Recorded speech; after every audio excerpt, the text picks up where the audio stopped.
This is Dr. Anastasia Chopelas, the scientific healer, and today I'm going to talk about the importance of your relationships and how that affects your immune system.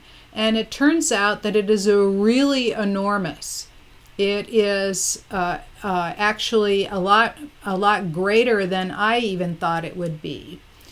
So there are 8 factors that affect your health, your well-being, your overall satisfaction in life, and also your longevity. And in fact, studies from major universities show that these 8 factors are in this particular order, and it's actually pretty surprising. So number 1 in all studies happens to be your relationships.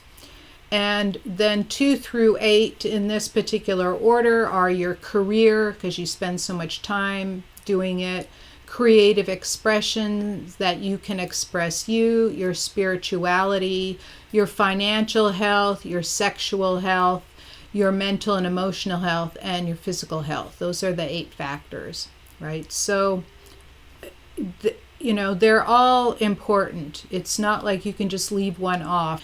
And you need to attend to all of them at some point or another. You just can't ignore it. But your relationships are at the very top of that list. So research at Harvard pointed out your long-term health is more dependent on your social connections, your support system consisting of your family, your friends, and your community.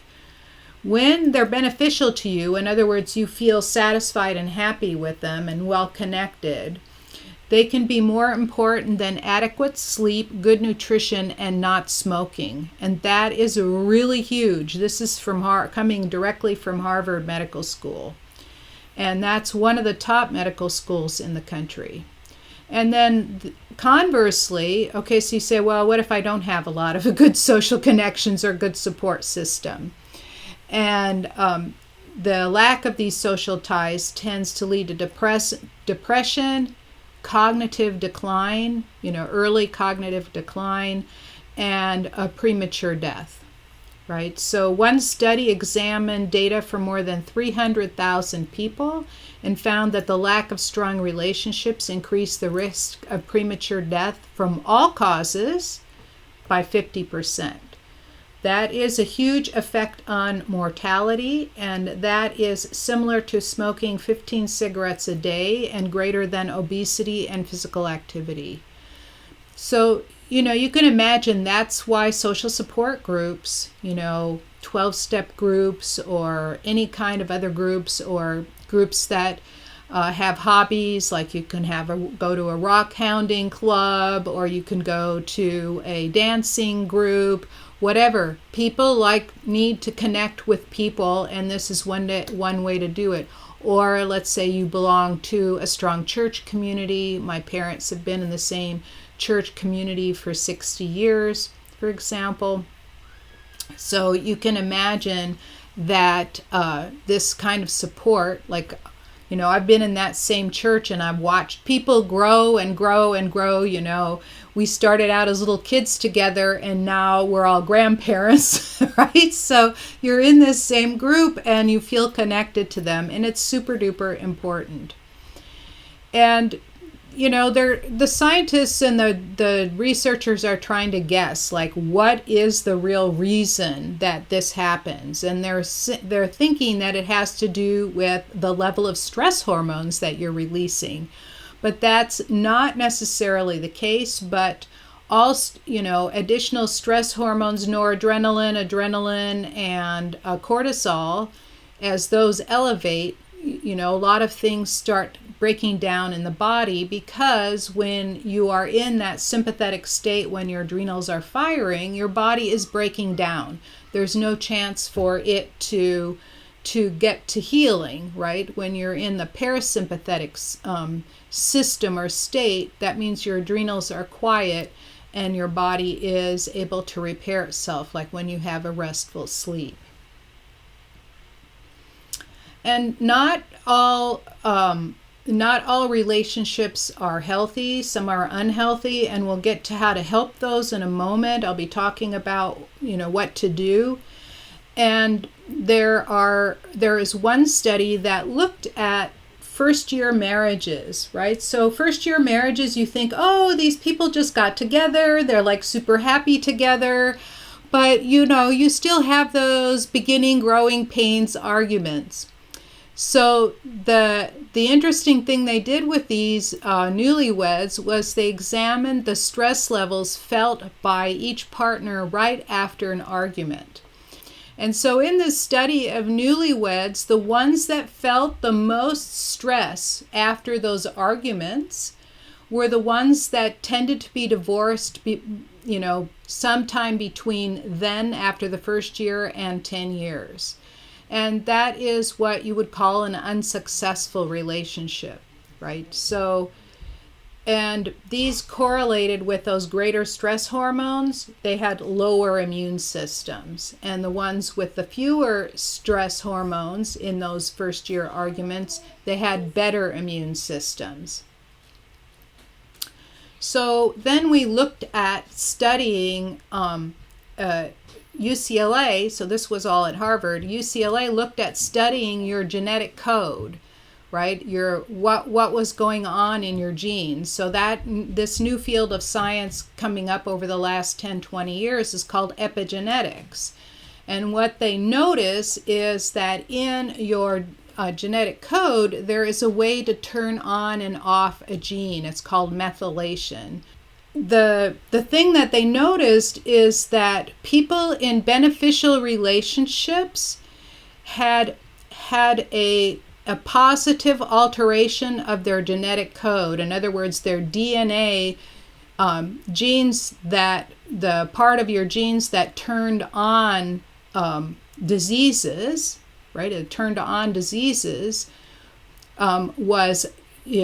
was not there, wasn't present. In other words, they had a beneficial change to their immune system. So their immune systems were stronger, they were more resilient to diseases, and so on. And those that were in that stressful contingent, right, they had detrimental changes to their DNA. In other words, the disease genes got switched on. So they were less resilient, they got more diseases, they got sicker, and they were under a lot more stress. And so there was one further step that UCLA took in looking at how epigenetics changes when you're happy. So they looked at two kinds of happiness. So there's two ways that an individual can be happy, and it depends on your relationship to yourself, right? It's still a relationship.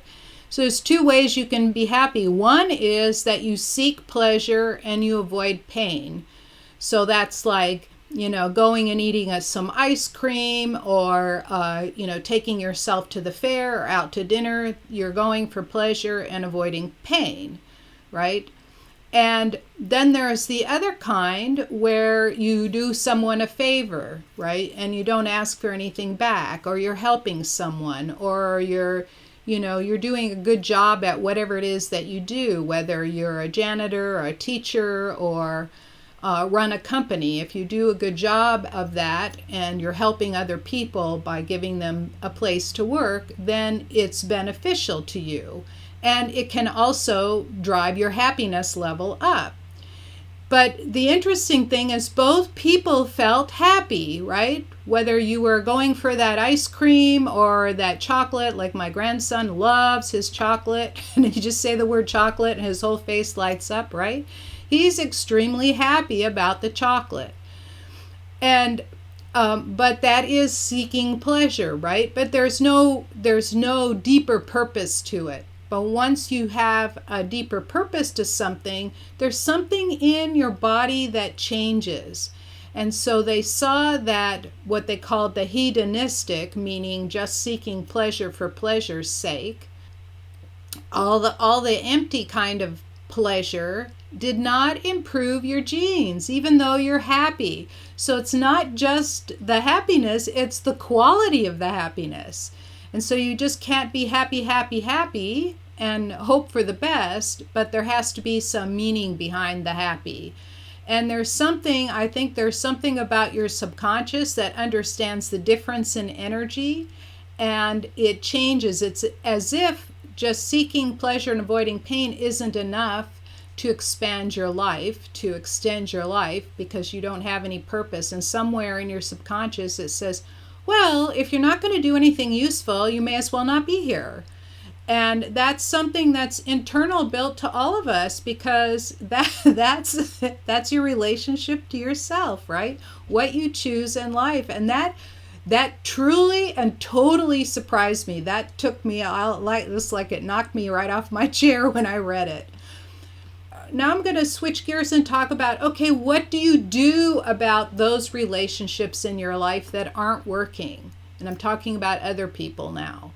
You know, the stuff that's going on with yourself, these are decisions that you need to make yourself. And I have lots of solutions for how to go about that. But right now I'm just going to talk about relationships with other people. And so the question you can ask yourself, like, do I really need to deal with that? That person's long gone out of my life, for example. That person's way out of my life. I haven't thought about them in 10 or 20 years. And the answer is really? So if you think about them, like it's been 25 years since I've gotten divorced from my children's father, right? So just by my saying that, I brought him into my energy field. And as soon as you think of them, are you angry? Are you grateful? Are you wanting to get even with them? Are you sad? And anytime it evokes a lower energy emotion, shame, guilt, fear, sadness, sorrow, anger, rage, anytime you're in that place, jealousy, in that lower energy place, you are still in a relationship with them and you are exchanging poopy energy with them, and it's pulling you down.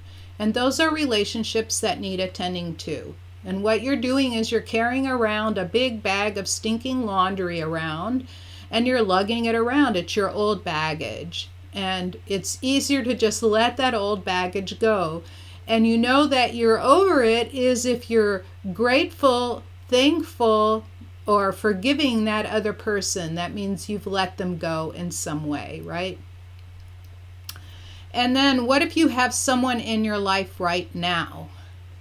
And the answer is, if you think of, make a list of the 5 closest people to you. If anybody is having you start thinking about any of those low energy emotions, like, disappointment, upset, any way that you go into that place, that also means that those people need to be, their relationship needs to be cleaned up. So there's 14 ways energetically that we connect with other people. There's 14 different steps to take. But fortunately, there's only 3 major steps that need to be taken, that you need to clean up with other people. And, and then there's a bonus 4th. The 4th is, pulling your energy back from everywhere you leave it. Like if you say something to someone, like I'm speaking to you right now, and I am giving my energy to you, and you're giving your energy to me by paying attention, right? So at the end, I always exchange my energy, pull it back and cut the cords so I can release you.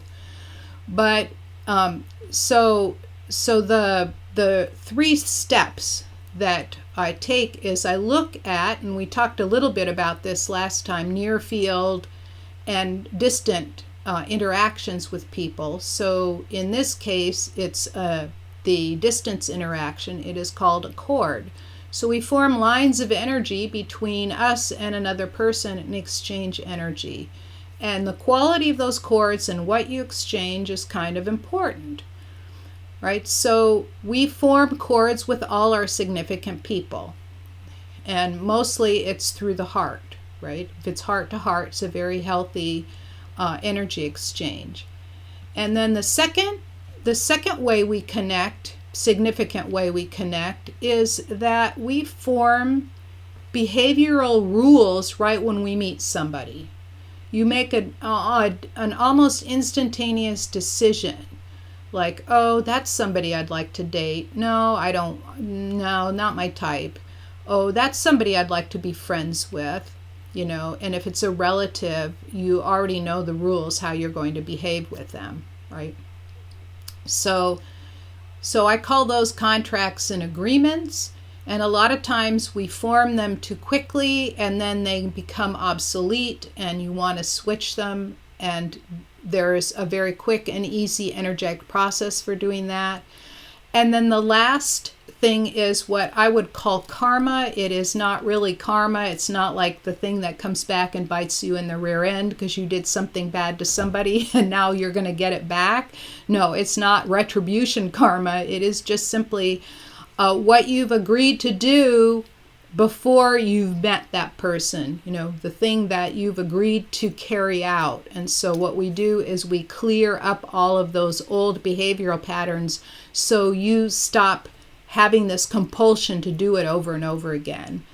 Like, I felt in the beginning when I was much younger that all men were the same. And a lot of people will do that. No, it's you that's the same. They're different. It's just that we fit them into some sort of pattern of behavior, and there is a really easy way to get rid of it. Taking care of these, I just want to tell you a little bit about the results that I've gotten with people. Taking care of these have helped release rage and anger toward people in a matter of minutes, right? It's a really simple process. One of the people, Janine, she had a 20-year feud with one of her sisters. She had two sisters, and it made going home for the holidays super unpleasant. They were in their 50s at this point. And she had this horrible feud going, and every time they'd get together, there would be this like really horrible tension in the family. And then she would say, oh, I'm never going to do that again. I don't want to be in her presence.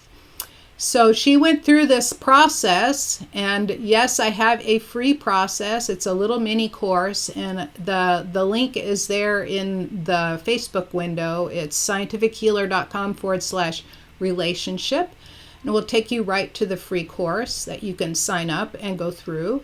And it goes through these processes.